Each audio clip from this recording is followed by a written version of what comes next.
Yo, yo, Boom. yo! Here we are, first episode back after an amazing week off, hanging and chilling and meeting some incredible people at Matt's up in Louisville. Y'all seen some of the content that we've been putting out, some of those cool trucks, some of that karaoke by some friends of ours, and we got tons more coming at y'all later on this week. Going to drop all that stuff for your viewing pleasure.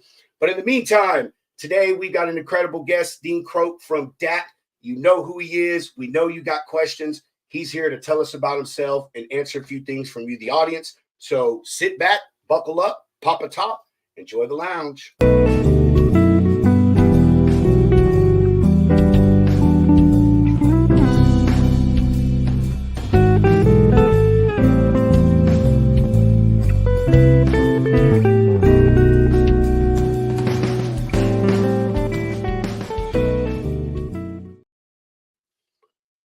Hunter, what's up, my friend?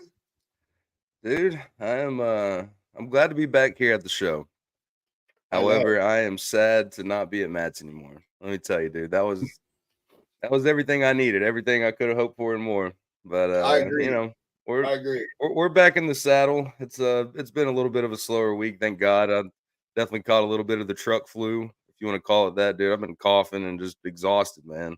And you walk 30 miles in 3 days. That does a good bit to you. But I can't believe I can't believe we did that. I I gotta go know, back dude.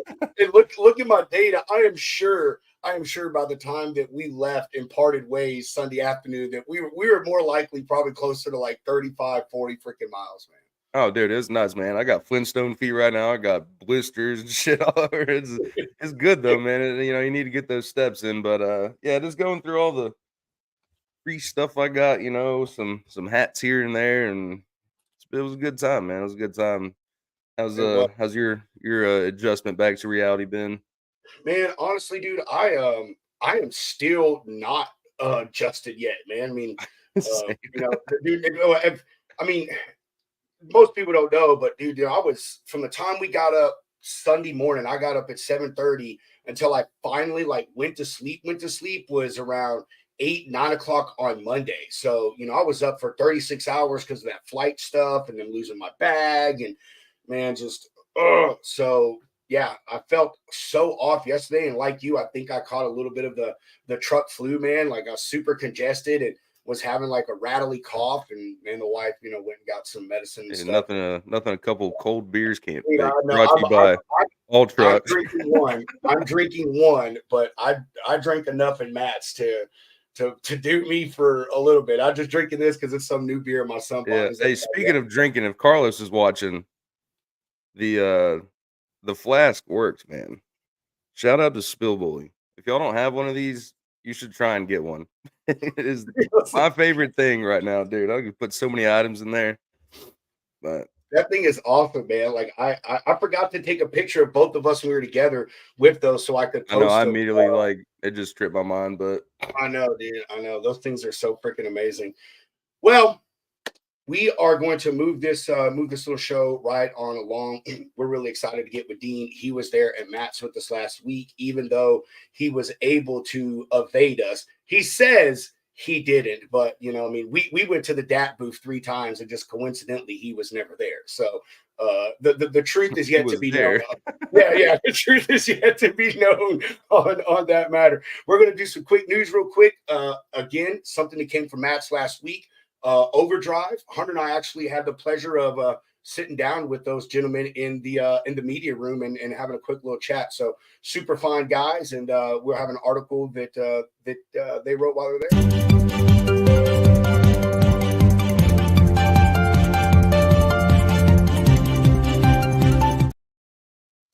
For those of you who do not know, the FMCSA was at Matt's last week. I do want to point out that we did not know that. And then when we were told that, we were like, oh, where's their booth? And they had this little bitty booth, like off in the middle of nowhere where there's only like 10 other booths that you just easily walk by, which I think was done kind of purposely so they didn't get bombarded by carriers. However, while they were there, they took part in something that Match does called Pro Talks. They bring on all kinds of professionals from throughout the industry, and they talk about certain subject matters, so forth and so on. So, although let me point out that the notes I made on this, there was actually 2 articles written by Overdrive. One of them was a prelim, and then the other was like a summary of after everything happened. So from their perspective, they comment or quoted 3 or 4 different people. So I'm just going to read it as this is just one whole person talking. So hope y'all can follow along. If you want to read both articles, just go to overdrive.com, and they're right there on the front page as of now. All right. Some of the FMs or what the FMCSA focused on during their talks this year was their current priorities. And what those were accident prevention, a new registration system to help combat the fraud and add to broker transparency and just transparency, period. They talked about the implementation of the AEBs, or the automatic emergency brake mandate, and also the safe integration of automated driving systems or autonomous vehicles, and double wrote this, and transparency and the transparency in broker transactions. So the registration system is going to help with transparency on making sure you're a valid broker, but they're also going to talk about the transparency in broker carrier transactions. I just want to elaborate. Y'all don't think that I double wrote that twice. All right, the accident prevention part has a few topics. One of those, as I just mentioned, is the automatic emergency braking. The FMCSA is still working on a rulemaking that they hope to have out later this year. What that rule would do is it will require the manufacturers, truck manufacturers, to install the braking system on all new trucks that they push out. The thing is that the fleets are going to have to maintain those systems. So I guess they're still trying to work out, all the stuff that comes down with that, if the manufacturer will just install them, or if they will also have some part in, keeping up with them and continuing to, give updates and such on the systems. The fraud part, which was the most expansive, they hit on several different points. One of them is, the first one is looking to revamp the registration and the audit process for new entrants. What they want to do is have some type of identification and business verification tools that they implement into this. So what they want to try to do is in live time verify addresses and other information that as you're signing up on the FMCSA website. And they're not going to allow people to actually get registered and get their DOT numbers until all of those identities and other information has been identified. They're also going to check to make sure that they're registered with the IRS and that they have a proper business license, such as an LLC or S Corp or something like that, through the state that they are doing business with. They also want to get away from the PINs.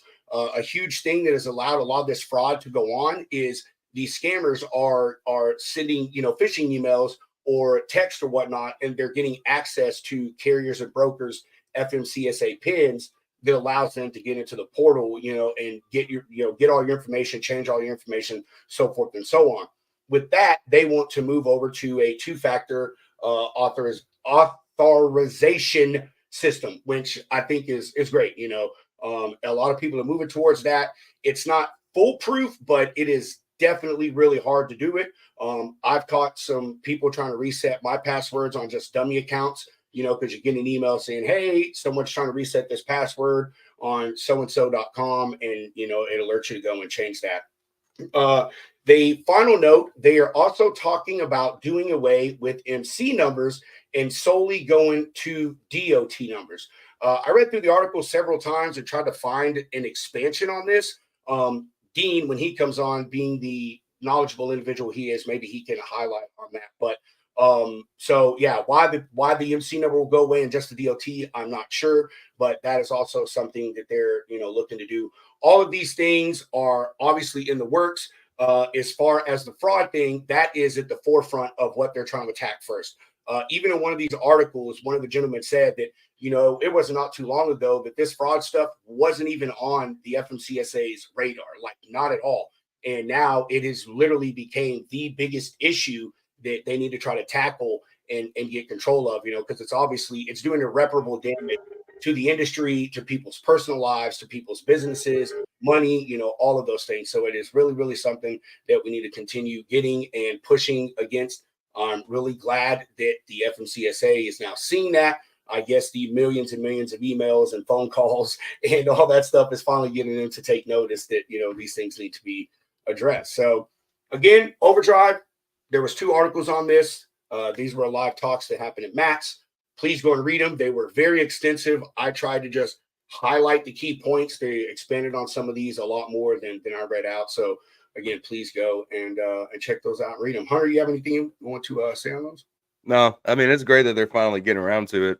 About time. I'm sure Dale Prax was carrying around his 1,100 letters and smacked them around a little bit with them, but it's good. Now they've put it out there on the forefront, out there for everybody to see. So the ball's in their court. Hopefully they actually follow through with something because just like you said, man, it is crazy. Like they came out with the not FMCSA. Is it the FMCSA login, the pins that you just said?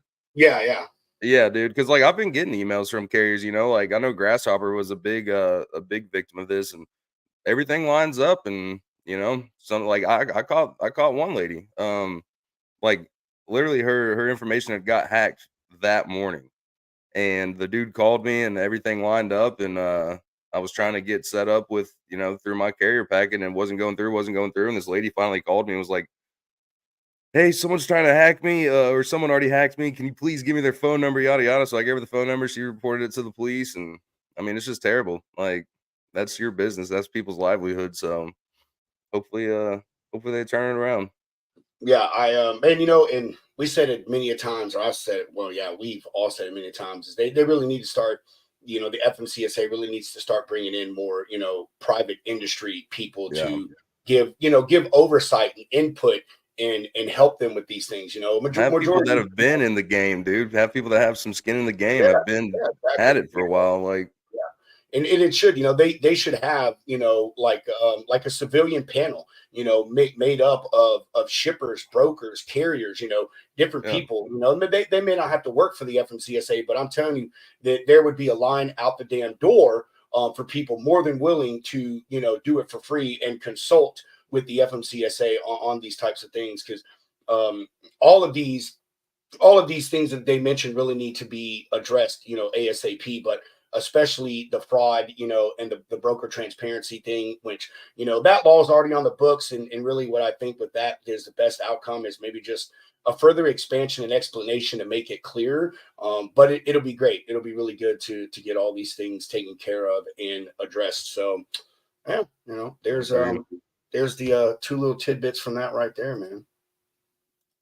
Did you already say what's up to Redneck? What's good, Redneck? We got our got the poker chip right here. I One do, of yeah. one. I got mine right here too, man. I Yeah. did. I should have got like 2 or 3, man. I totally forgot, man. I totally forgot. There's a black market for MC numbers, but when you transfer an MC, you have to get. Oh, so I think I heard the black market MC number thing. I know, dude. Like buying NCs and that, but I did not know that second part that when you transfer it, you have to get a new DLT number. Cool. I like that. I like that. So in that retrospect, then it'll completely get rid of that, and you'll have to just apply for a new DLT number, and that's all you'll get. Cool, Adam. I appreciate it, man. I knew there's a reason we kept you around. Ryan, I'm glad you brought up Twit cards. I read another article. I think I have it saved. I'm not going to touch on all of it because I was just going to put it out as something on the page. But there was something else. I don't think it went on at Matt's, but they're talking about making it easier to get a Twit card in like a hazmat. And what I mean by that is like not getting as much information, but trying to streamline the process, make it take shorter. And say you want to go and get your TWIC, and then you want to go and get your hazmat or some other endorsement that may require a background check. As long as you've had a background check for one of those other things within a certain amount of time in between, you don't have to go and pay for a new background check. They'll use the old one, which doesn't sound like a big thing, but as far as I know, I mean, a background check for a license to carry is $75. So I mean, that's the same one you do for TWIC and everything. So there you go. Saves you $75, and you don't have to wait as long to get it. I don't know if the current And turnaround you time can get is, there, and you can get through the airport fast. and you get to the airport. I want to go get my TWIC card just to go see if that works. Just go see the J Mart. What's up? just so you know, Hunter, that is Justin's new name, J Mark. That is his rap name. Don't ask me how we got on that conversation, but during mine and his texting episode, he told me his rap name. It's J Mark. J Mark. I'm here for it. At 10-4 DC. Yeah, I bet they did until they saw your social media and they were like, not this guy, not this guy. Hey, we got to get Redneck back on here, man. I want to talk to him about Truckers for Christ or whatever it is, that huge account that he runs. Yeah. Justin, I'm down for it, dude. I honestly have no problem.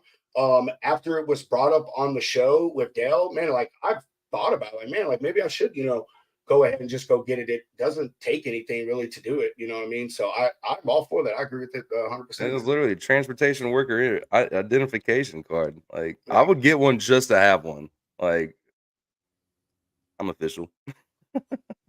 I would walk into F3. I don't need a pass. Here we go. Yeah. Walk into F3. We're the Twit card. I feel with the Twit card. Here's my all access pass. I'm sorry, sir. I don't think you know who I am exactly. Okay, before we get on to Dean, I'm going to go ahead and give some quick sponsor love. Shoreline Capital, you got invoices. You need to get paid for them. Can't wait for those net terms to come around. You already know where to go because it is a sure thing with Shoreline.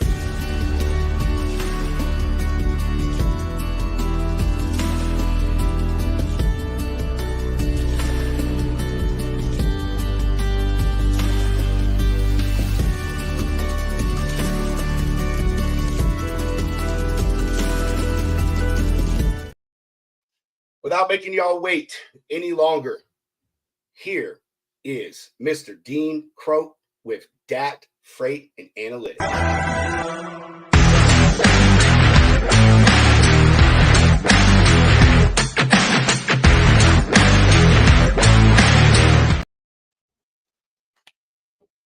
Boom. Dean, Hey. how you doing? Great. It's exciting. I've been loving the show so far. I feel like I'm going to drag it all down.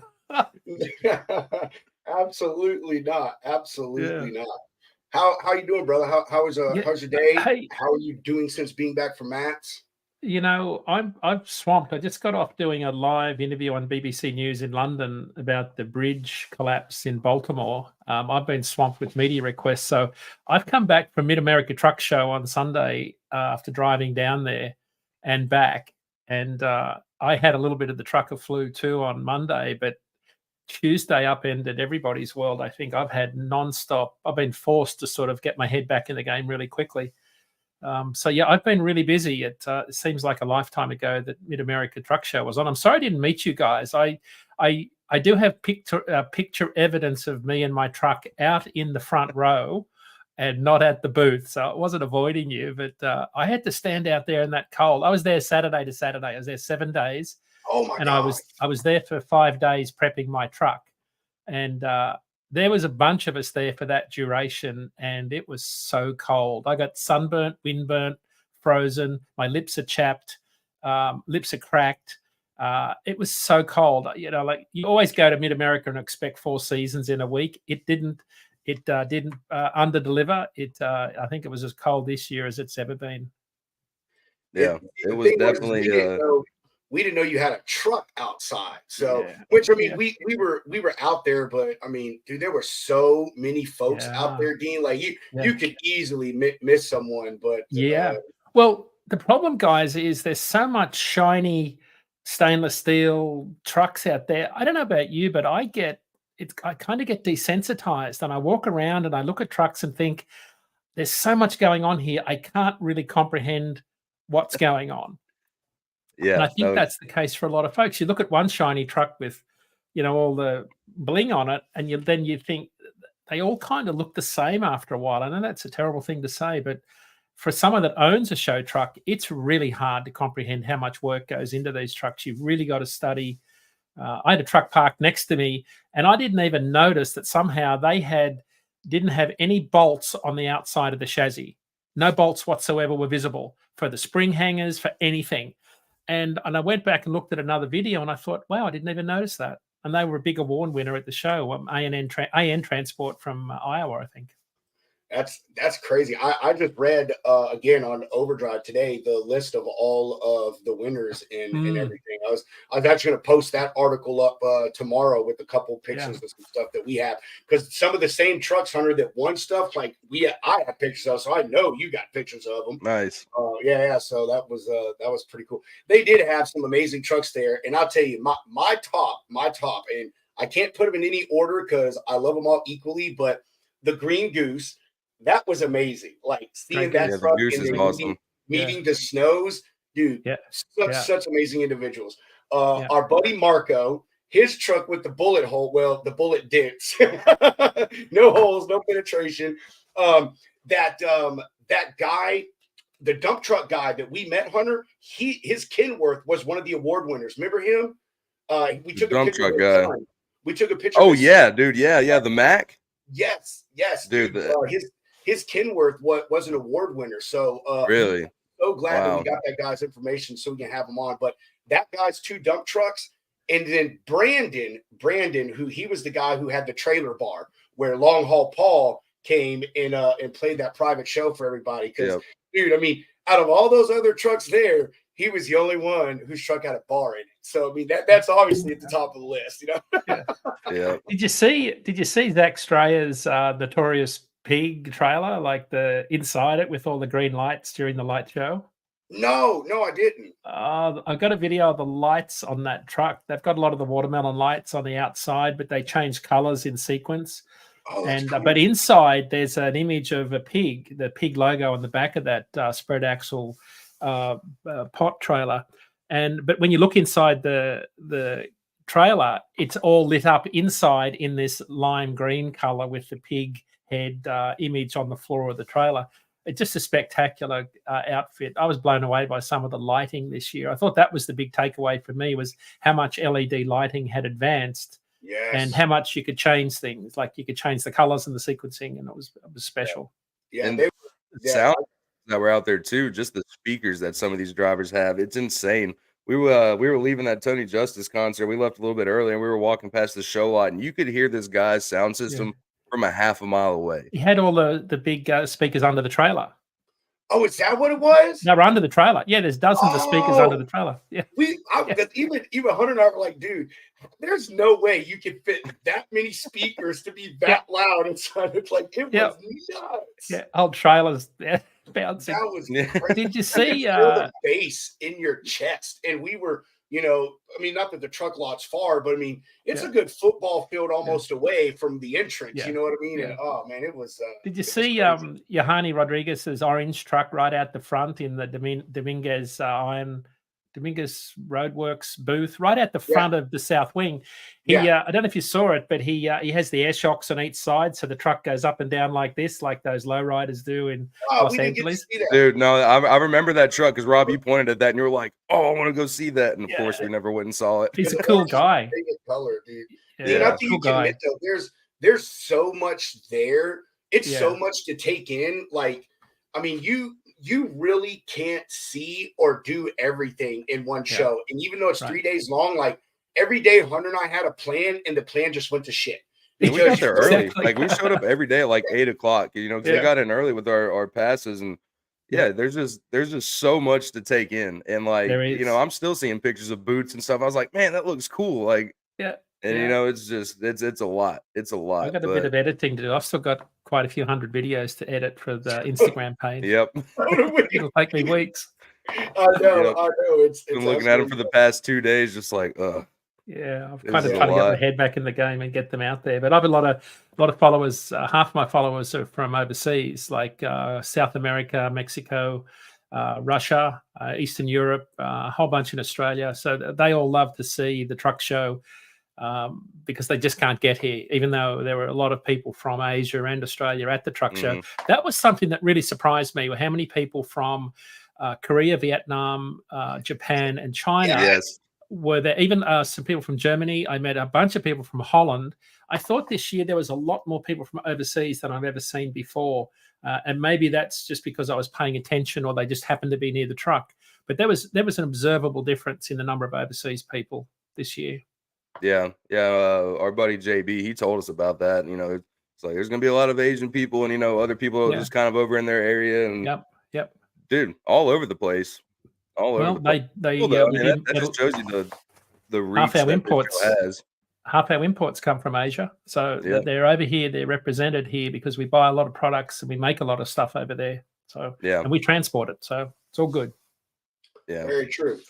Good spot to find some good spot to find some customers there. Yeah, it was. I mean, and they did have everything you could think of for a truck. Everything from, like I said, there was one booth that all they sold was like windshield washer, like brake fluid reservoir, like it was just reservoirs. That's all they sold. But you could get anything from that place. Dean, let's get down to the nuts and bolts. Pretty much everybody knows who you are, but like we said backstage, they just know you for the guy on DAT that talks analytics and rates and other things and stuff like that. And we want people to know who Dean is and where you came from and how you got to where you are doing the analytics and freights and stuff with that. And so as Hunter always asks, who is Dean Croak? My fifth great grandfather was a Irish convict, shipped to Australia for the stealing chickens, and the punishment was transportation. Which after the Revolutionary War here, where England couldn't ship their prisoners or convicts to the US, they shipped them to Australia, which was a 3-month boat ride with a 30% chance of survival. Long story short, he became quite famous. He built the James Squire Brewery, which still exists today in Sydney. But we have a long history in transportation, I like to say, because our fifth great grandfather was transported all the way to Australia, and built quite a successful brewery, or fifth great grandfather at the time. So that's how we got to Australia. A lot of Australian heritage comes from England and Ireland, and that's sort of why we're a nation, an island, a continent, but we have an amazing transportation business. And I was lucky enough to grow up on a family farm that grew potatoes and seed potatoes in particular. And we had a trucking business that would take them to market. So my dad ended up with a small fleet of trucks. But I don't know if you guys grew up on farms, but if you grow up on a farm, as soon as you can stand upright and fog a mirror, you are driving something. And because you're a working hand. So I at the age of 5, my dad had me driving, steering a truck as he picked up hay bales on the side of it with one of those grasshopper type devices that brings the hay bale up. So we were driving tractors and all sorts of things at a very young age. I started driving when I was 9 on the road. This is going to sound like a ridiculous story, but in Australia, who would know? First of all, there's no one around. And second of all, who knows how old anyone is driving a truck at night? And what we would do is we would, at age 9, so this is 1969, right? It tells you how old I am. We had a Mercedes-Benz 1418 5-speed synchromesh power steering in 1969, almost unheard of. Everything else was Armstrong steering, right? No power steering boxes. And it was really easy to drive.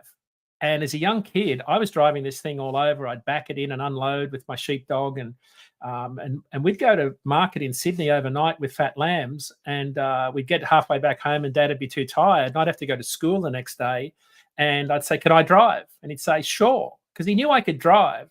And I'd drive the last few hours home, and I did this for years. And before I even got my license, and really getting your license was literally the policeman saying, "Yeah, I've seen you driving around for years. Here's your license." That's literally how it went.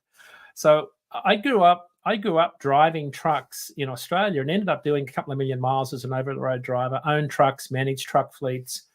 And I'm a truck guy through and through. Like, it's in my blood. I absolutely love the industry. And to try to speed things up, after doing all of that, I decided to get out of trucking because I thought that, and this is the wild, wild west in the late 90s or mid 90s, I came to the realization that technology and data was catching up with us. And if I didn't change what I was doing, I'd either be in jail or dead. And because we were doing some absolutely crazy things, and not very different than what was going on here in the 80s and 90s either. So the changing point for me was in the late 90s. I lost 2 drivers on my watch. 2 drivers I dispatched. We were hauling farm machinery. Case New Holland was our contract. and they fell asleep and died. They killed themselves running off the road. They literally fell asleep. They were compliant with their hours of service, right? 100% compliant, and they fell asleep at the wheel. So I decided that was enough. I had to get out of the industry, and I ended up speaking. I was running the Australian Trucking Association. I was speaking at an international conference on fatigue in transportation with all of the world's academics, sleep academics there in Perth, Australia. And a Harvard professor, by chance, was talking after me, and he said, I'm so impressed with what you've done and your knowledge and your commitment. Would you come to America and run my consulting business? So in 1999, we packed up ship and moved to Boston. And that's where we've been for 23 years. We became American citizens. But the thread between all of this, between DAT and my 3 years at FreightWaves and my time at Omnitrax Analytics and Qualcomm, the thread through all of this is trying to find ways to make drivers' lives better. Right? Because it still haunts me to this day that I had to go to the spouses and say, you know, your husband's been killed in an accident, and look at kids in the eye and say, Dad's not coming home anymore. That will change you forever. And so I still to this day try to find ways to make the lives of drivers better. For years, I've done probably 700 or so sleep classes for truckers. It's called Sleep Science for Truckers. It's an 1.5-hour class on the science of sleep, how to sleep on the road, how to sleep, how to, just how to get better quality sleep from less hours in bed, because I've understood the physiology by studying at Harvard, but nobody's been out there teaching drivers. You know, we say be compliant with hours of service, but we don't teach them how to do it. So it's been a highly successful program. That's been one of the things I've done. And today at DAT and my prior at FreightWaves, it was all about data analytics. How can we find data to make their lives better, more profitable? One of the things we found, I taught all the CR England's drivers how to sleep and put a sleep program in there. We did a study on the impact of my sleep class on all of the fleet. And my drivers that went through the sleep class compared to just the drivers that were taught how to be compliant with hours of service, my drivers did 10% more miles per week, were 30% less likely to quit, and about 80% more likely to run on time. Now, that's going to be no surprise to anybody that's driven, because everybody knows well-rested drivers run more miles. But the key is you've got to actually find ways to do that. So what I do at DAT is all data analytics on the carrier side to try and find ways to help them understand the market, be better, be safer. You'll see a lot of the work I do has a safety theme to it. So that's sort of the nutshell of all of this. My hobby is also I own a 379 Peterbilt show truck that I've been rebuilding for about a decade now, but I've been showing it at Matt since 2014, and I don't go there to be judged. I refuse to let them judge my truck because I'd rather the awards go to other people that are more deserving.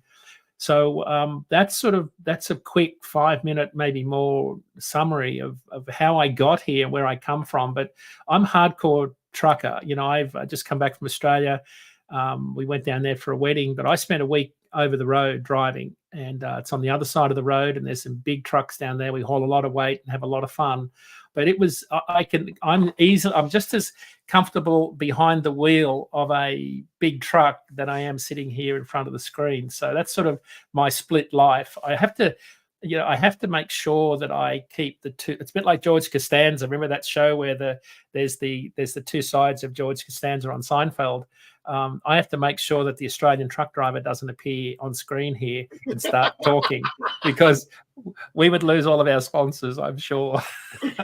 That's crazy. So not only, I assume you're a dual citizen, even though you have your citizenship here. Yes. But you're also a dual, not just country, continent CDL holder. Oh yeah. Oh man, look, hey, there you go. That's what goes on your tombstone right there, Dean. I can drive trucks in the world. I'm a good mile maker, but I break a lot of shit. I go so hard, stuff breaks. Like I used to get so much crap from the mechanics. They'd say, "You are a maniac. Like you're driving the wheels off this thing, but you're breaking stuff." I said, "Well, what do you want?" Like, What productivity? Or do you want me to be stopping fixing stuff? So Put better shit on my truck and it won't break. yeah, exactly. Yeah. Dean said, I'm the driver, you're the mechanic. I do my job, you do yours. Yeah, I don't pay you to talk. Yeah. Fix it. We're burning daylight. Dean, I won't I actually you said a lot of things that I didn't know about you. Obviously, things that you can't get just from looking at someone's profile and stuff. But the sleep thing, I didn't know about you, man. Like what are some of the tips and tricks that like you give these folks? We got a lot of drivers that watch the show, and me being a driver myself in the past, I agree with you. Sleep is important. I used to get mattress toppers, buy my own mattresses, certain pillows, sound machines, all that stuff. So man, give us a little bit about that. Yeah, the one of the things. So I'll start with my father. My father died of undiagnosed sleep apnea when he was 65. He had 2 heart attacks, and so he had undiagnosed sleep apnea all of his life as a trucker. He would do what most people do when they have sleep apnea, because you're gasping for air all night. Because your airways close off and you gasp for air. The stress that puts on your heart creates things like hypertension, high blood pressure, strokes, heart attacks. So his second heart attack killed him after a series of mini strokes, but he was undiagnosed. Even after he died, they still hadn't figured out that he had sleep apnea, yet they were treating him for all these symptoms. So that was the first thing that sort of got me headed down this path. Losing 2 drivers was the other thing. But what I realized was when I studied human physiology at Harvard, I realized that we were teaching drivers the wrong thing. We were saying, pull up when you're tired. It's too late. Like, you pull up when you're not tired, because if you say pull up when you're tired, one day it'll be way too late. So the other thing is that most drivers will say, I'm going to pull up and have an hour. It's the wrong number. Have you ever had a 1-hour nap on a Saturday and woken up feeling worse? Yep. So here's the science. And here's one of the best tips I could give you is, we sleep in cycles. We sleep in cycles of 90 to 100 minutes. So every hour and a half, we go through light sleep, deep sleep, light sleep, dream.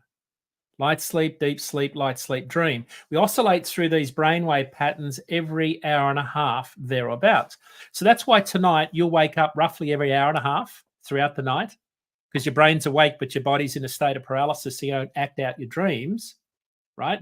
But in deep sleep, at about 30 minutes to 75 minutes in the sleep cycle, you're in deep sleep. Your brain is dead to the world, but your body is tossing and turning. And the different stages of sleep fix different parts of your body. Deep sleep fixes the skin, the hair, the muscles, the bones. The REM sleep fixes the brain, the memory, the mood, right? So light sleep, deep sleep, dream. That's sort of the very crude way of describing this. But if you have an hour nap, it takes you into the bottom of deep sleep, where if you try to wake up after an hour, you wake up with these things called sleep inertia, where you feel groggy, tired, moody, lethargic, and you have a cup of coffee, and that takes 20 minutes to kick in, and then you're suddenly good to go again. But the problem is for truckers, if you wake after an hour from deep sleep, that sleep inertia will stay with you all day. It's what fatigue is. Now, if you let that nap go an hour and a half, your brain was already buzzing with electricity and wide awake. You could wake up just like that and hit the road. So sleep is sleep in blocks of an hour and a half. So when you go to bed tonight, you've got to say, how many sleep cycles can I fit in 7 hours? 1.5, 3, 4.5, 6. I can get 4 cycles, right? And what will happen is you will be magically awake at the 6-hour mark anyway. But here's the problem. 6 is better than 7, because at the 7-hour mark, you're in the bottom of the 5th sleep cycle. So sleep has to be in multiples of an hour and a half. 1 cycle, hour and a half, 3 hours, 4.5, 6 hours, 7.5. Always sleep in multiples of an hour and a half, because you'll know if you've woken up half an hour before your alarm clock, that's when you are waking at the end of the prior sleep cycle. And most of us hit the snooze button and we go back to sleep into the next deep sleep stage, and we wake up feeling awful. So that's how you sleep in cycles. That's the first thing. So napping is short power naps, 20 to 30 minutes before you drop into deep sleep, or an hour and a half. That's the science of sleeping in cycles. The other thing is, for truckers, make sure you sleep at the same time every day. You have to lock in the same start time. This is hard for truckers. But if you don't lock in the sleep time, the same start time every day, your sleep becomes all over the place, and that will drive you nuts eventually. So, first question I want to ask is: did you teach this to Arnold Schwarzenegger? No, I didn't. I Should I? say that. I say that, and this is this serious. It would take me forever to find the article, but I'm a huge Arnold fan. Like I Right. don't know, the guy's extremely interesting. But Yep. he spoke about the things that help make him healthy, and he Mhm. said sleep is one of his top ones. Right. Coincidentally, he sleeps in 6-hour cycles. There you go. Yep. That is, he said that is the perfect. He did tons of research and talked to all these Mhm. people, and they said that a 6-hour sleep cycle is the perfect amount of sleep for someone. They didn't go into what you did, but Yeah. I just found that crazy Yeah. relative that Well, you said that, and I heard that. So you know why? Like 6 hours is kind of the bare minimum the human body can get by on every day and not suffer serious health consequences. You can get by on more. 6 is good. When you get less than 6, you're in a world of hurt. It will grind you down and make you look older than you are, and you'll be really, really unhealthy. I say to truckers, get 6 hours minimum every 24, supplement it with naps, and then make sure you get 2 periods of night sleep every 7. Right. So I hosted the DOT and the FMCSA in Australia in 1997, and I showed them how we built the world's first fatigue management program, which was all of the sleep science. And they took it back and built some of it into the 2004 revision of the hours of service program. But the one thing you'll remember is they put the 34-hour break spanning 2 periods of night sleep between 1 and 5. The science is that if you need 2 periods of night sleep back to back to dispense the sleep debt from 5 nights on the road or 5 days on the road, 2 periods back to back. That's why the 34-hour reset spanned 2 periods a night, 1 to 5 a.m. Getting rid of that, the pushback was we lost productivity. The pushback is that, well, the result is you only get 1 period of night sleep every 7. And what happens is if you don't get rid of the sleep debt from last week, a bit of it carries over to next week. And this is called cumulative fatigue. Well, I can tell you, Ryan, that in Australia, where we lead the world in fatigue management and driving hours of service, we have a minimum of 6 hours off every 24. But here's the magic, Ryan, you can have the 6 hours off whenever you want. But you got to have 6 continuous, right? Now, so this is so what I've been advocating for with the FMCSA is I'm okay with putting parameters around with the ELD mandate, but let me put the 10 and the 3 and the 12 together however I want, or the 11. Let me do the 11 however I want. Let me make sure my rest periods add up to 10 hours off, but I have 6 hours continuous. Let me drive 4, sleep 1, right? Get rid of all of the prescriptive restrictions around the 24-hour day, because that's where you run into problems. Not everybody's built the same way. We've all got different sleep personalities. We need a lot more flexibility in the hours of service, and that's what I've been advocating for. When you hear the FMCSA come out and talk to different groups, you will, over the prior years, you've heard them talk about flexibility, right? And that's what I've been hammering them with for probably since 2005, when I put together the Hours of Sleep Consortium, where we sought an exemption to 395.14 of the Hours of Service regulation, which was essentially, we'll have ELDs in 2005 with these large fleets, but let me build the 11 on, then the 10 off, however I want, but it'll still add up to 11, 3, and 10 at the end of 24. Yeah, I've been hearing for a long time about what you're saying, is allow the drivers the flexibility to take it when they want. Because I mean, I know, when I was a driver, I tried to be scheduled as much as I could, I went through times where I like driving at night more. And then I went through times where I like driving at day, but I always tried to be scheduled, I always wanted to be up early so I could stop early, and have, a certain amount of sleep and all those things. And so I get it. It is important. And it's hard for these guys and gals out there to find that time, like you say, because you may drop a load at 3 o'clock in the morning, but still have 5 hours left in your clock, and they want you to go pick another load up when you really want to be going to sleep. But it's because you can't split that up like we're talking about. It's, hey, I've got this 5 hours. I can't shut down, because if I do, I have to stay shut down for all of this amount of time to make this back up. And I'll tell you, the hardest sleep management job I ever had was a driver was local, Dean. Oh yeah.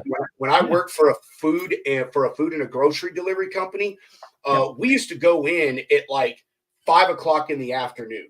And I'm one of these people that I'm an internal clock guy. Like me, once I get to about like 4 a.m., my clock resets on the day and I can be up all day. Right. And at the nighttime, like I want to start when it shut down at like 10, but you'd have to go to work at the time we wanted to start chilling and going to sleep. And then you would be up for 12, 15, 14, 16, 18 hours. And it was detrimental. There were so many guys that would call off and say, look, I'm tired. Like I have not had any rest. I just came off a 30-hour workday. I've had 10 hours off and you want me to go back and do it again. And, people talk a lot about safety, Dean, and I find it very interesting that, that this is the thing that you have touched on that's most important, because I don't think a lot of people don't. It's all about the technology right now, Dean, and the compliance, like you said. As long as you're compliant with hours of service and you do what this little piece of technology tells you to do, and like you're going to be just fine. And they don't take in the human part of it. Everyone forgets that we're humans.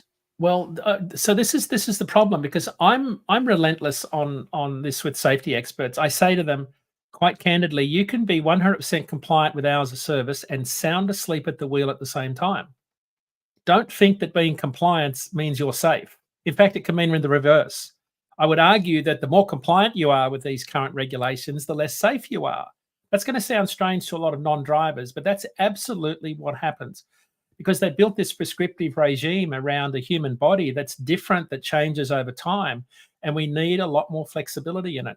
So the safety experts are trying to, a lot of this is run by the legal department and fear of litigation. So that's why they push compliance. I get that. But you've got to go over and above compliance and teach drivers how to be safe. And the scary part of this is I've been at this for, some 20 odd years.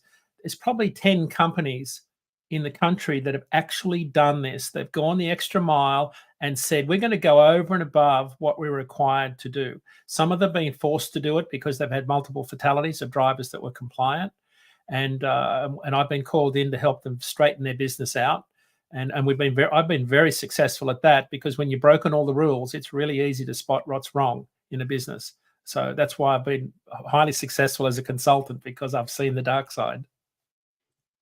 I don't know. Sleep is such an obvious one, but it's definitely the one that they're really missing. And I know two things that are huge takeaways for me of this is like I said, allowing the drivers to do their breaks as they see fit. As long as at the end of the day, it ends up, being what it's supposed to be. I think that's great. And that was paper logs. Yeah. Right. Yeah. Yeah. For the most part, you're right. Yeah. Allegedly. Yeah. Well, I say to people, I only ever wanted paper logs so I could sleep when I wanted to. Now, of course, I didn't talk about the other two that were in the bunk, but so what I would love to see, what I would love to see is, hey, when you run 3 logs, you've got to be really sharp when it comes to time and distance. You've got to be a really good mathematician, and I suck at math. So, man, I learned on paper logs, and I was a paper log king, man. I only had to keep two. And but I got caught one of the most important things ever when it comes to doing paper logs. And it was every day reset your trip odometer on your truck every day, because you could forget where you're at, but as long as you know how many miles you've gone, you can track distance. Also, at the end of the day, you don't do your log by the actual hours you drove. You do it by the miles you drove. Also, hence reset the thing, because you may have only done 400 miles, but it took you 10 hours to do it. Yeah. When in all retrospect, that was only like 7 hours worth of work. So, So a couple of things before we get out of time here. But one of the things I did at some of these large truckload carriers is built a biocompatible scheduling program, which is biocompatible schedules are where you design the whole driver schedule around their preferred sleep pattern. So think that through. You think, wow, that's hard to do. Operations will try and kill it all the time. But if you change the way you run an entire business, You book appointment times and pickup times around a driver's preferred sleep pattern. It's doable. It's called proportional staffing is something they do in call centers, right? Where you have the right number of staff come on duty depending on where the workload is. Through data, you can figure out how many trucks you need on the road at any particular hour of the day. One of the other things I did was really successful is we built sleeper teams based on sleep personality. So, for example, if you put 2 night owls in the sleeper cab together, what you've got are 2 drivers who want to drive and sleep at the same time. But if you put a morning owl and a night lark in the truck together, you've got the opposite. You've got someone who wants to wake up at 4 and go till 6 in the evening, and the other person can go till 2 or 3 in the night without any problem whatsoever. So when you start to integrate sleep into your entire operation, you actually improve your efficiency and decrease your accidents and decrease your turnover because people feel better. They're well rested. They function better. Because I know as a driver, when I'm sleep deprived, I'm a little bit ornery. We all behave like 2-year-olds without sleep. And a lot of truckers have trouble. A lot of people interpret truckers as badly behaved people. I would argue that a lot of them are just sleep deprived. Now, there's some that are a little bit rough around the edges, but I think at the heart of it, they're a wonderful group of people that would give you a shirt off their back. They just need to know how to sleep and get a little bit better quality sleep. I've been able to prove that over the years that with better sleep, people function better. There you go. Ryan's ran a team just like that. I'm with you 1,000%. And it is that a lot of teams aren't put that way. It's very true. Like I said, they don't get enough. They don't get deep enough into the human condition, and realize that, everyone's different. Just like the military. The military has all these scales and stuff that they use, and they put everyone in these scales. You know what I mean? You have to fit between one, but there's some people that are partially in one and partially in another, and those could be at completely different spectrums of said scale. Before we let you go, Dean, I really want to get on to the analytics thing with you. I am glad we brought in the sleep thing. Like, man, that's really, really great. And once we get off the show, you got to link Hunter and I up with some type of, periodicals or articles or journalism or stuff of yours that we can start to push this stuff out, because I haven't heard of it. Hunter hasn't heard of it. There's obviously a lot of folks that haven't, Dean. And, any way we can push any type of message that adds to driver safety and increase safety on our roadways, we're definitely all about that. Yeah, people definitely forget that there's someone in that truck. It's not just a truck. There's someone in that truck. 100%. All right, so I only got 2 questions, Dean. This first one, I'm not asking for any proprietary information or whatever. This is just you personally, your information, whatever. So a lot of people talk about analytics and rate and just information for everything from rates to lanes and all this other stuff, fuel mileage, whatever in the industry. Where are the sources? Because everyone wonders and asks, what are a lot of the sources that this data is being compiled from? Is it, carriers, brokers? Is it everyone in the game, or they're just tech industries that's all they do? Could you highlight a little bit of that, maybe put some minds at ease? Are you thinking about DAT data or just general data? You could put DAT. I didn't want to say DAT because I don't want you to give away anything proprietary to them, but just industry wide, how's that data? Where's it come from and compile? Yeah, so I mean, everybody knows. I think our data comes from our subscribers, brokers, carriers, and shippers. It comes in every night. We scrub the data. We build averages around it. So, but the rates, our rates are based on loads moved, not loads posted. Right. So it's the actual rate for the load moving.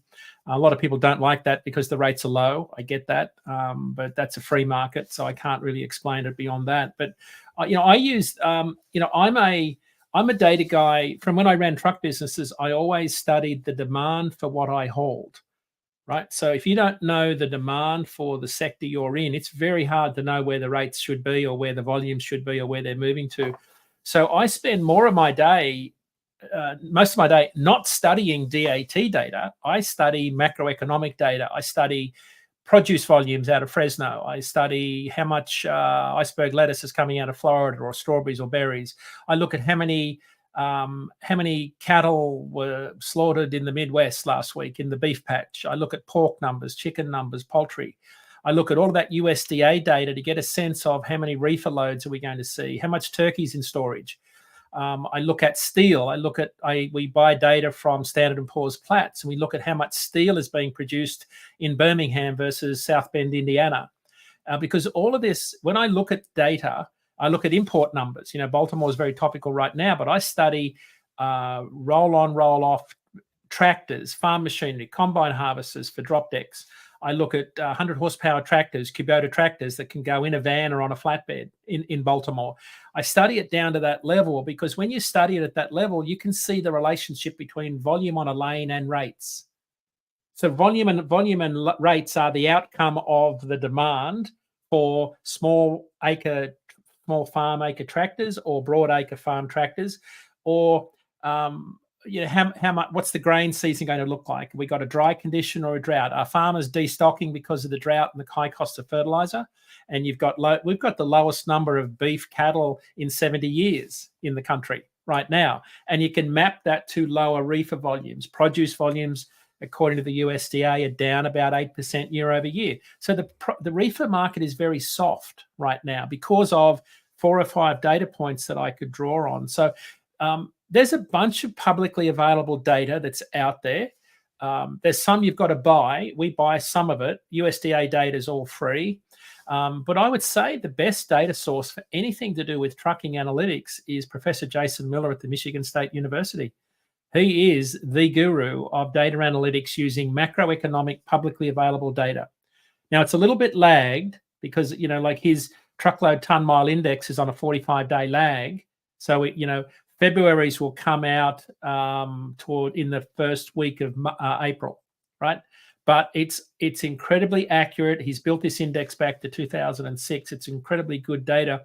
He's not selling anything, and he's tenured at MSU, so he doesn't care who he offends, right? He's tenured, and he is a really smart analyst. So you can subscribe to you on LinkedIn. I will tell you, he's the first person I look up every single morning and looking at what he's posted about the freight market because it's generally spot on. So he's a great source of information, as is all of the podcasts on the Journal of Commerce or Freight Waves or anywhere where people are talking about the freight market.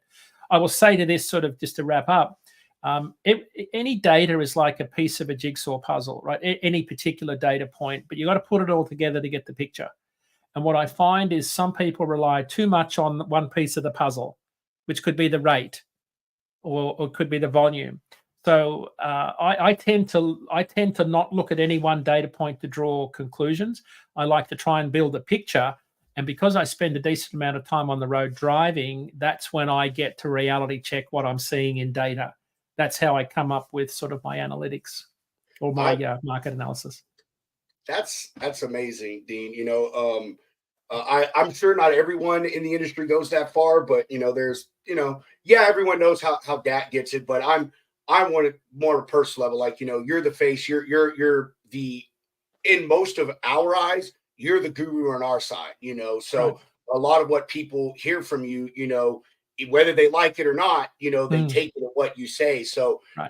I'm glad that you put all that out there. All of y'all heard, hey, Dean is not biased at all. He and a lot of others get down to the root of this stuff. And I think that's great advice or great information. And, all you carriers out there, not that you may be able to come up with your rate per mile, but, you dislike some of the things that are out there, go and cross-check some of this stuff. Like Dean said, right. Volume levels and stuff coming out of places have a lot to do with rate. And I'll even use an example from today. I searched a lane up from California to the Midwest, and the last data on it was from like January.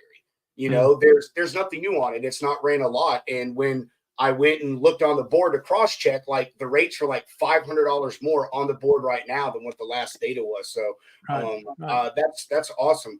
Dean, my last question, I know you can wrap this one up quick.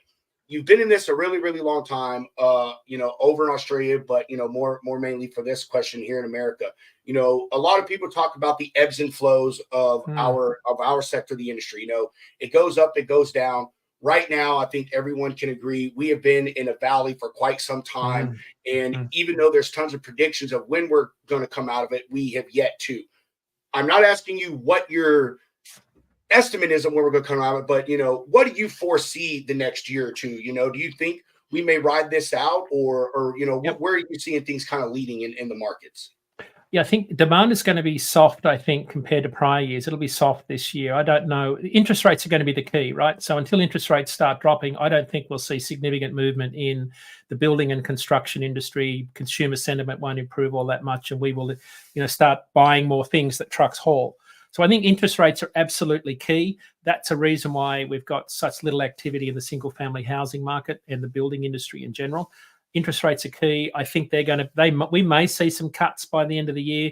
So I think demand, right, for what we haul is going to be flat. It looks a lot like 2019 did again, the way it's starting out. That was a terrible year for us. It was a flat year and not much joy. The problem carriers have got is operating costs are 25 to 30 cents a mile higher than where we were in 2019. So they're getting squeezed right now. The carriers that are left right now who have survived to this point will be fine if they've made it this far. A lot of them are going to ride this out. They're getting by. Rates aren't that terrible at a national average level that they can't get by. They're just not making enough profit, right? So a lot of them are still a breakdown away from going out of business because they're not generating enough profit each year for the inevitable in-frame rebuild that's going to cost them 35 grand. They're just not building that level of profit into the business. They're just getting by. So I think to answer your question a little bit more precisely, we are starting to see spot rates increase nationally right now, this week. They were flat for a month. There has been a significant exodus of capacity out of the market over the last 15 months. The numbers of revocations from the FMCSA, we're almost back to net zero. We were losing about 2,500 carriers a month for the best part of 15 months.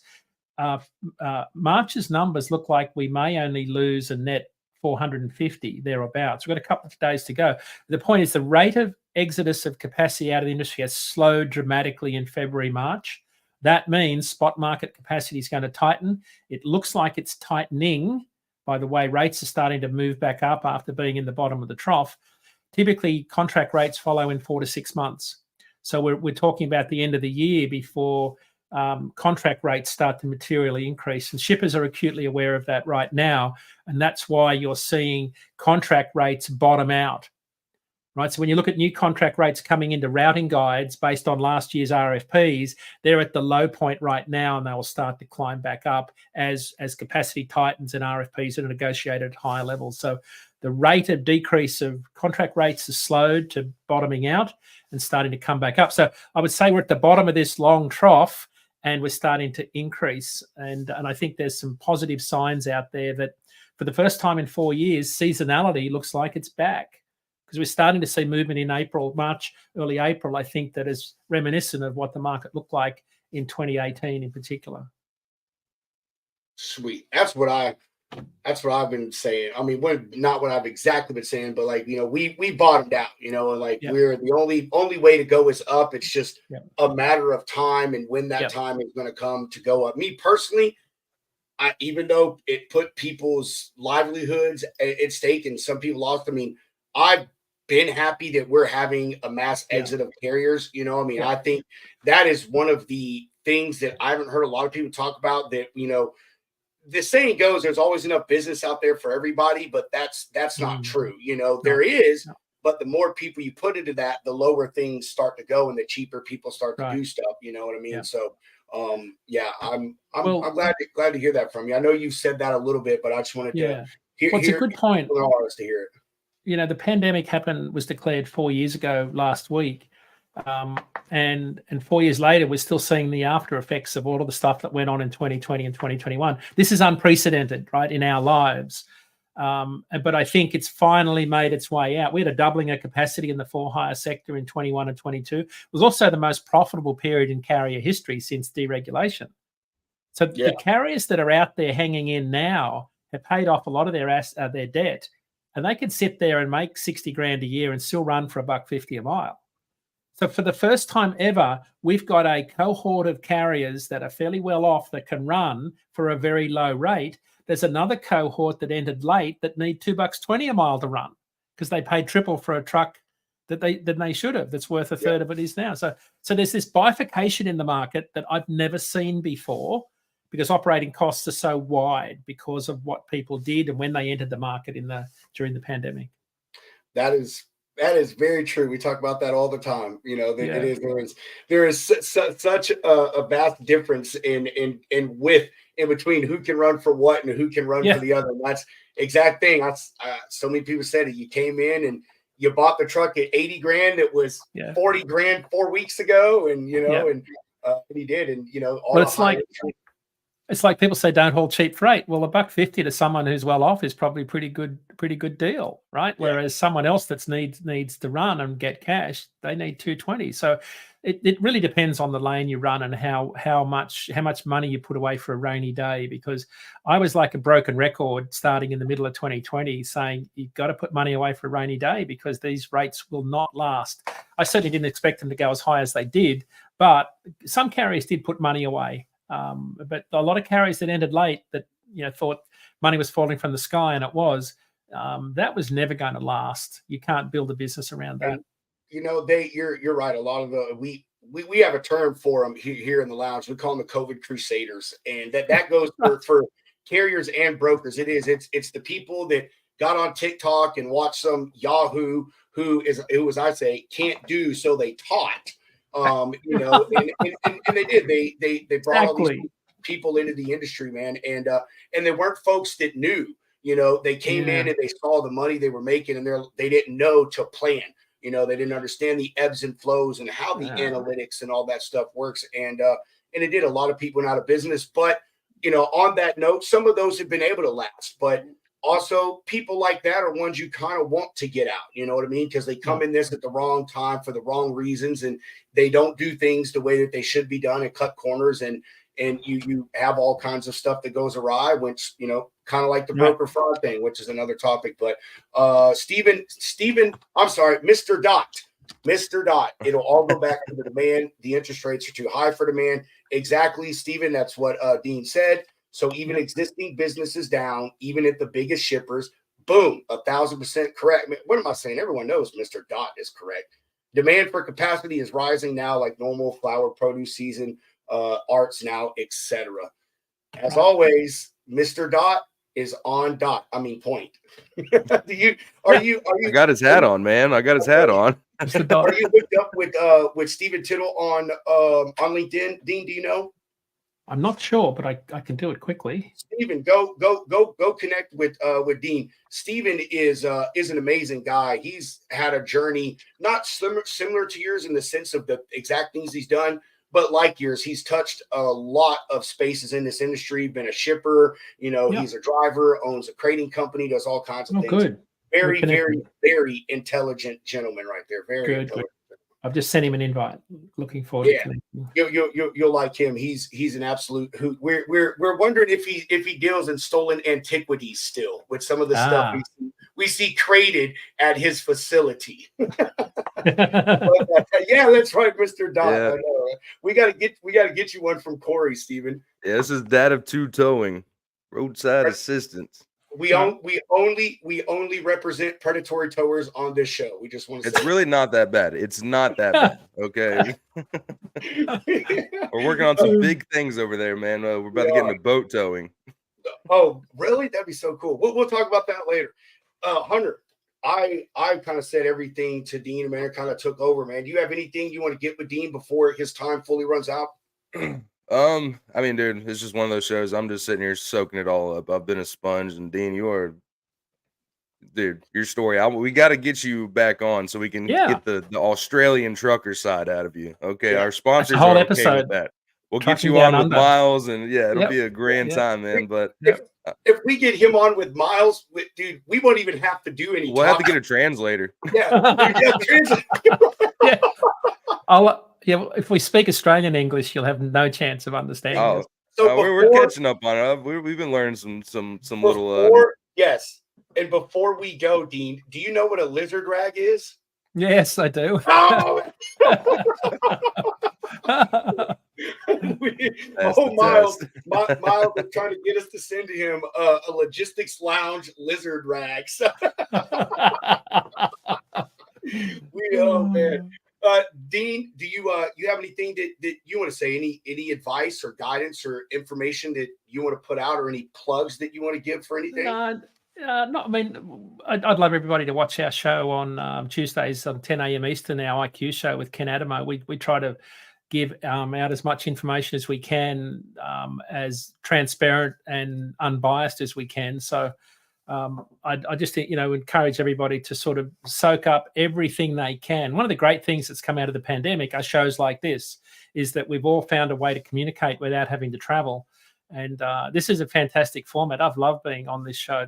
We should do more of this. So I would just like to say thanks for that opportunity. I need to find a way to get our show a little bit more livened up like this. But no, you can't. You can't, because that's our thing. That's our thing. I mean, you can try. You can try. Yeah, Right. you can try. We'll come on your show, and we'll spice it up a little bit. You just got to keep rolling with it. I think our marketing team might blow up at that. So they would. They would. It's the invoice. Just send us the invoice. We'll take over. Hey, we appreciate it, Dean, and I know this is obviously the first time you've been on, but probably the first time you've kind of watched. But what you said is the whole precipice behind our show is, good. To get away from, and this is not a dig at you, to get away from the whole suit and tie and the analytics and the fancy graphs, and just get people out here in the industry that have the knowledge like you, and just sit them down at a table or in a lounge. Let's just have a talk and let the information flow and let the conversation lead where it goes to. It's a great format. I love it. We appreciate that you took notice, and you're more than welcome to stay. But before you go, if you go, we always tell everyone you are now officially a lounge lizard. So you are welcome back on the show anytime for any reason. You don't have to even ask. You just say, shoot me a link, and you come on whenever. I am going to start. I used to have a notification set for your show every Tuesday, and I don't anymore. I only catch it every now and then, but I'm gonna do that, Dean. I'm gonna do that now. I'm gonna get back to watch, because I used to watch your show when I first got into broker, and then I would make like a synopsis of a lot of the data that you put out, and I would put it into like groups and stuff that I'm a part of, because a lot of folks, I know this doesn't affect your feelings, but a lot of folks find numbers boring and stuff like that. They don't take the time to listen and understand, or understand and listen to the people that know what they're talking about, like you. So Thank you. We appreciate you coming on. So sad that we missed you at Matt's, but we'll catch you. Yeah, I'll be looking for you next year. That's for sure. I'm sure. I feel like we walk past each other. Probably. I'm positive you two together would be hard to miss, right? We were, I'm sure we did too. Like I said, I'm sure we saw you out there with your truck and just didn't even take notice. Again, it was. Oh no, you didn't notice. It was the only one with DAT signs on the side. Oh, you didn't notice. Okay, we did see that truck. We did see that. Never put two and two together. That's crazy. Yeah, I was parked next to Never Satisfied from AN Transport and Rethwich's big cab over international truck. Yep. Oh, right in the middle of two roses. We have seen it, because I know we were gawking over those cab overs. So yes, dude, I love cab overs. I love cab overs. Well, they're no fun trying to get dressed lying down. People think cab overs are cool. Try getting dressed. I just think they're the coolest. They make the coolest like custom trucks. Like I've been in one once. I would never want to drive one or any of that stuff or deal with the mechanics on it. But I don't know. There is something about a freaking tricked out cab over. Like I don't know what it is. It's just something cool about a cab. What about that 1980 K100 they had built there? Did you see that gold one? Yes, I got pictures of that one. I got pictures of that one. Yeah, and another one of my favorite was I don't know, maybe this is what you're talking about, was the Chrome Shop Mafia one. It was yellow, and that one was super nice, man. Yeah, I like that. And then there was this guy there. I can't remember the year. They weren't cab overs, but he took a Peterbilt box truck, took off the box, put a record bed on it, and then took another Peterbilt, made it even smaller, and stuck it on the bed of that one. Like it was so cool, man. It was so neat. Did you see? You guys know Brian Martin from the Chrome Shop Mafia / 4State Trucks. He's such a cool guy. I've got a 4States interior in my Peterbilt with a 359 dash and twin sticks, right? So it's seriously old school in a 03 379, right? Just to give you the visual. But Brian's such a cool guy. We were on our own outside of the show. There is no amenities to speak of. There's no food out in the prep lot. No. And Brian on Tuesday and Wednesday comes around in his golf cart and gives out sandwiches and pizzas to us all. Such a cool guy. Like there's stuff that goes on behind the scenes at Matt's that there's so much to see. But I think the biggest part of the show is outside of that building, in particular out in the lot where all the truckers are that park their trucks for a few days to come and talk to everybody. That's where I like to meet Todd Job and some of these other cool truckers that have been around for a while. We're gonna get that guy Brian on the show. That is one of our next. Yes. We're gonna get that guy on the show. That would be a huge show, Hunter. That guy come on, dude. All the drivers and stuff that watch. Yeah. Oh, that would be a good one. Did you see that he's starting up the old show again? He's getting the band back together with the tickets. No, yeah, they're doing something. That is cool. We met a couple of those builders there, man, and like they do some serious, like it's their full-time job. I mean, which obviously there's a lot that goes into it, but it's like, man, like there was that one guy walked up. I was like, "Hey, man, is this your truck?" He's like, "No, but I built it." And I was interviewing him, and some of the stuff he was saying, I was like, I have no idea what you're saying, but it's cool. It was, man. It's awesome. I don't know. Me personally, I love show trucks, but my favorite thing is a working show truck. Like, I love a working truck. Like there's, I don't know. To me, there's nothing cooler because it takes additional time and effort to keep that rig looking good out there on the road. So I love a good. Did you see? Did you check out Cody Davis's Mojito, the W900 with the bull hauler from Wyoming? I believe so. Yeah, he won best working combo. Yeah, best working combo, best engine, best lights. He drove all the way from Wyoming. This was his second year, and people were giving him crap, saying, "Oh, that's not a working bull hauler." And I said, just follow him on Instagram or social media on platforms, and you'll see him hauling cattle all year round in that thing. If you look closely, you can see inside the trailer, like you can see the evidence of what he's been hauling. But I just admire those guys that are working show trucks that do miles, like serious miles. They're phenomenal. Yeah, our buddy middle lane Marco, he was the guy that has the bullet impressions on his deal, but he was parked right next to the Green Goose.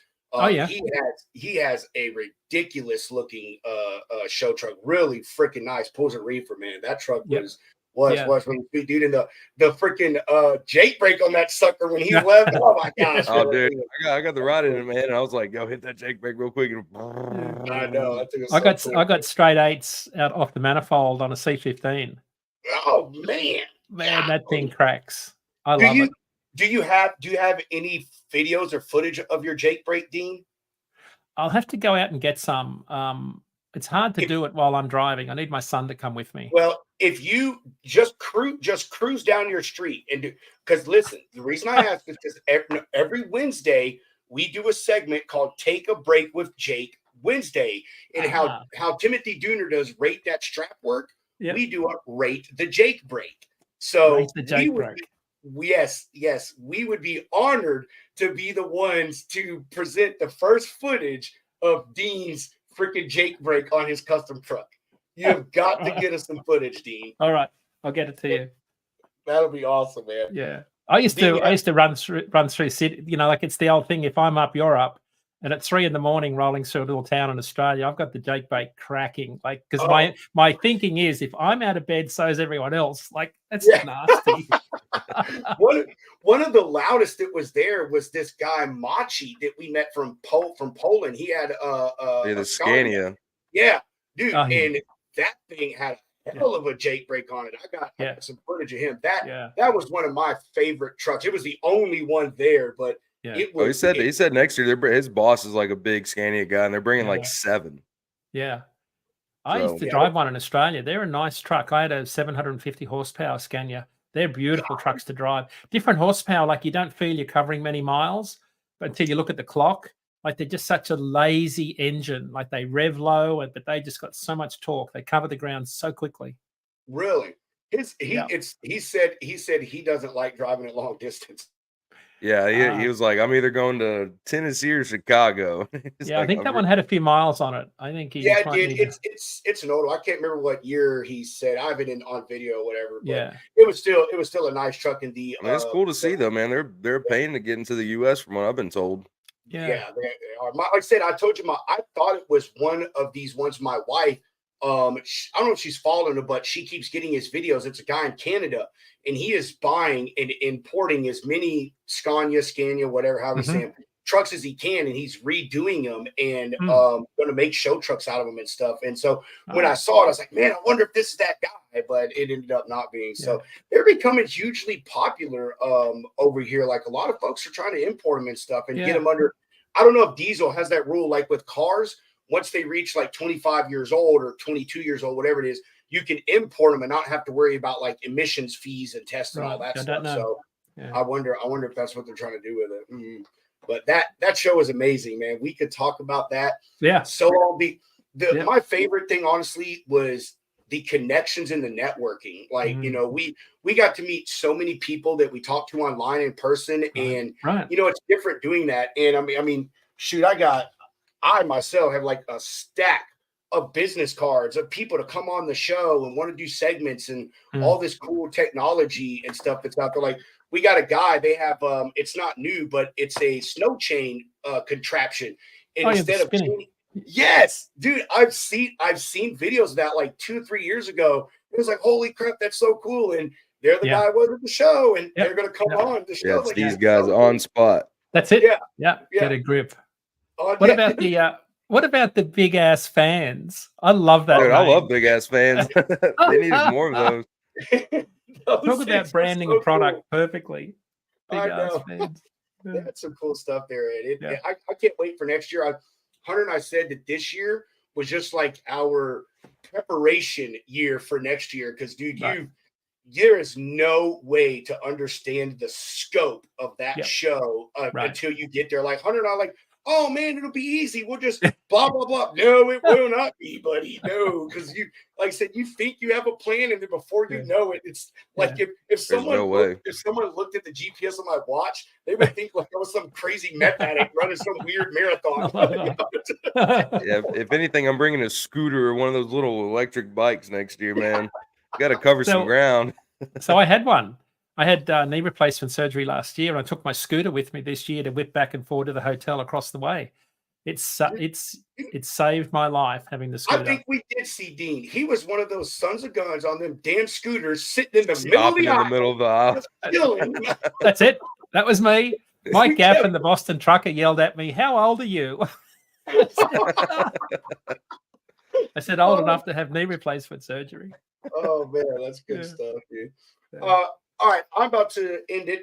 My son is his day off, so I like to try to give him time. He's sharing an office bedroom with us while he is back at the house. So, Dean, one more time before we go, any other things you want to put out? Advice, plugs, any of that stuff? Just be safe, be nice, be considerate. A lot of people are out there hurting. You just don't know it. Just check in with people. Make sure they're okay. Like, are you okay? Just check in. Listen to people. I think that would be my biggest advice. A lot of truckers out there are in a lot of pain. They just won't tell you. You got to know how to ask. Hey, and I want to say, hold on, let me go to the comment right here. Boom. Truck drivers charity right there. Exactly what Dean was saying. You know, be nice to people, but when it comes to drivers, y'all dealing with mental health, please go search up Truck Drivers Charity. They are all about helping drivers do better with their mental health and help trying to solve your mental health problems while you're out there on the road, because it is it's a very hard life out there. And but I love you said that. Just period. You're right, man. Be nice, be considerate, and think about other people. That is something sorely lacking in the world of today. Yep. Thank you, guys. No, great to be on the show. You have a great rest of your afternoon. Don't forget that Jake break footage. I'm on it. I don't need any incentive to do that. Have a good evening, Dean. Okay. See you guys. Thanks, everyone. Bye. Dude, he was so freaking amazing. I like him, man. Like, that's cool, man. He is. He seemed very personable. You know, I see him on Dan Deegan's show all the time, and even on the Dat show, the Dat IQ, like he seems like a really great guy. But I don't know, it's just cool to get him on here, man, and hear him talk about all those things, and especially that data thing, man. To know that like how deep he is into it, as far as where everything goes. Oh, he came back. Keep talking, and I'll touch you. What? You couldn't leave. You couldn't get away. Couldn't get away. Oh, We now lost we you, lost Dean. his Have a mic good and one, brother. everything. Oh, There you go. All right, cool. that's funny. Yeah, man, that's cool to have him on. I can't wait to get that Jake break footage. I'm gonna go scroll through all those pictures in those videos, man, and try to find his truck. He's got to be in there somewhere. Dude, I know. Man, obviously, wish we would have known that was him, dude. We like forget talking to him at the DAT booth. I would have wanted to do an interview with him on his At truck. his truck, yeah. Next year, that is going to be like one of the first stops we make is going to Dean and doing an interview with him on his Well, truck. this just goes to show, like what Tex was telling us. Make a plan. Who do you want to talk to on what day? Get in contact with them and work it out. You're right, because we had, I mean, hell, even when we did set stuff up, man, it didn't work out. Like the guy from Repower, we missed him by like 5 friggin' minutes. Oh, And dude, then, yeah. He met somebody that we knew. Well, it might have been Mike Boston, but I saw him and I was like, shit. Mike Boston got to see this man and we didn't. dude, he's gonna come on the show. Him and I, well, we did emailed whatever, but we're gonna get him on the show and everything. So at least so we at least meet him that way or whatever. This just goes to show, man. That's what I was saying, dude. Like, I'm going on Tuesday next year. Like, just to get the bearings, get everything set up. You can fly into Louisville, do whatever you want to do, but I'm gonna be there. Cause like Dean was just saying, dude, get out there when all the trucks are showing up. Like, dude, get all that footage knocked out, meet all kinds of people, get in the know, and then the rest of the time we can just hang out at the show and I not have agree. to worry about a million Tom and Jerry's out there getting in the way. No, I mean, I like that idea, dude, and I think I mean, it's a year from now. yeah, I mean, but but still, dude. I mean, hey, we obviously found from this year that, like, man, we have to have a plan. Like, I mean, like you said, it's figure out who you want to meet, set it up, do this, have an exact plan. Because we kept making one, like, oh, this is what we're going to do, and then you start to get into that, and then it kind of all falls apart. You know what I mean? So, yeah, definitely would like to get out there a day earlier, man. Like, my thing was just, oh, let's be there from the welcome reception, and it's like, man, so much happened on Thursday that was missed because. Dude, especially remember how we went Friday morning. It was fucking nuts. Like the line. Yeah, the line, dude. The line. Crazy. Absolutely crazy. So I agree. Dude, that line was legit. I mean, it damn near a quarter mile long. Like, and that's not a joke, dude. And several of them. Dude, remember there was the one going down the hall by the media room, and then there were the other ones coming out the main entrance. We're still live. I just want you to know that. Are you? Oh yeah. Yep. Okay, I just want you to know. She's all walking over here like look, no, we're still on. Anyway, it was absolutely no. But me, I would want to be there. I think for sure Wednesday midday or even morning because I like Dean said, all of those people are showing up and setting their trucks up, like days in advance. Thursday was the official kickoff. You know what I mean? So even though there wasn't that many people there still was a lot. It would be cool just to get with those people on Wednesday and be able to like take pictures without anyone around and stuff. And get out there with the trucks and everything, and then see like the setup of some of that stuff and like kind of find where everybody is. Because Thursday is like the VIP day. That's when people actually have to pay. That's why it was like so barren. Yeah. Or not barren. I mean, there's still probably like a good 20, 30,000 people there. But yeah, that Friday and Saturday, that's when it's free for like locals. And that shit was crazy, dude. It was absolutely cool. nuts, man. And now we got the Texas Truck Show to look forward to at the end of June. I know, dude. That was going to be fun. We're going to hook up with Spud. That's going to be freaking killer. And I think Ryan's going to try. I think Fred's going to go. Yeah. Have to holler at Lombard, see if he's going. Yeah, Lombard. Good old Texas hoedown, dude. We'll all wear cowboy hats and do the damn thing. I got my boots. I just got to go get a hat. I ain't wearing boots to any conference, dude. Fuck that. I would wear to the conference, but like when we go to Spuds, though. Oh well, do what you will, man. When we go to Spuds, get your fancy little outfit set up. My favorite. Well, it won't be fancy. I'll probably just wear my boots and shit. And we got to see if that guy Kelly that we ate breakfast with that lives down here by Lombard and I. Remember he drives for he has that orange and white Kenworth that was out back pulling the tractors. Justin took pictures of it. It's an orange and cream colored Kenworth, and he had a load on. He was sitting right next to me when we were at breakfast. Anyway, cool dude. Oh, Kelly. I was thinking of Scooter Guy for some reason. No, But yeah, no, Kelly no. was cool as shit, man. Yeah. Yeah, we gotta see if maybe Kelly can make it and stuff, dude. That'll be pretty sweet, dude. Yeah, we'll That's start spreading the word. That'll be a good time. that one we'll be a little bit more experienced on as far as how to dedicate time and understand that time goes by a lot quicker than we think. And I remember we and I went, it was like 8 o'clock next, and we were like, holy shit, it's noon. Yeah, dude, it was 1:30, and we had only gone to like one room. I think we literally were just going and like meeting people and getting business cards and shit to get them on the show. It was fucking And I was nuts, like, let's go get some lunch. And it's like, fuck, dude, it's almost 2:00. No, that was absolutely crazy, man. All right, brother, you have anything you want to say before we do our final sponsor break and chop out this piece? It's great to be back. Thank y'all all for tuning in. Got a great show lined up tomorrow. Who is it? Ascend TMS? No, it is not Ascend, and you had to ask, and I freaking forgot it. Ascend is next week. Tim's coming on next Wednesday. Like, I was just looking at tomorrow, dude. Tomorrow is Import Yeti. That's who it is. Import Yeti. Y'all check it out. That's gonna be damn. Okay, I didn't realize how close that was. Sweet. That'll be a good show. Yeah. It'll be great. I like him. He's super cool, man. Him and I emailed a few times back and forth when I was setting up my account and stuff. That's nice. That's freaking cool. I mean, we talked to him too. You and I had that little powwow and stuff. Yeah. So yeah. Oh, you got you an account with them?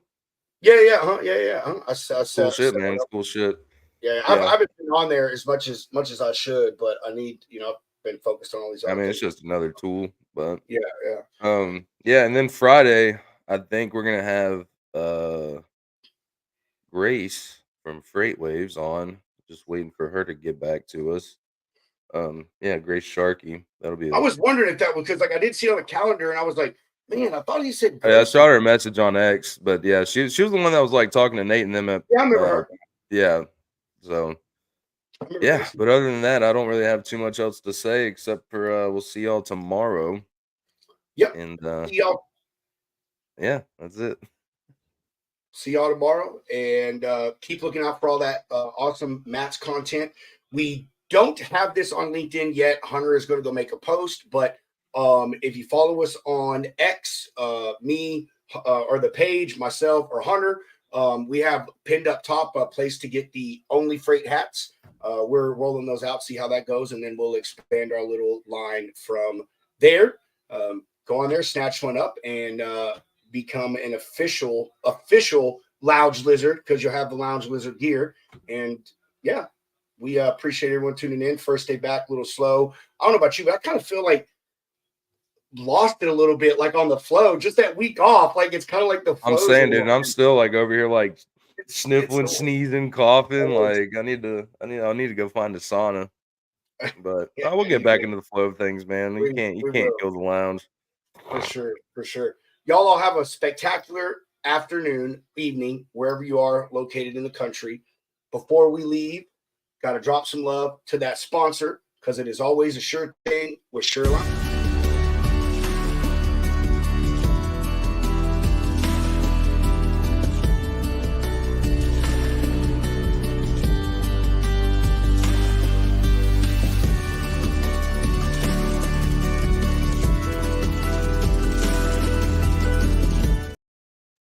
That's going to do it for the Logistics Lounge.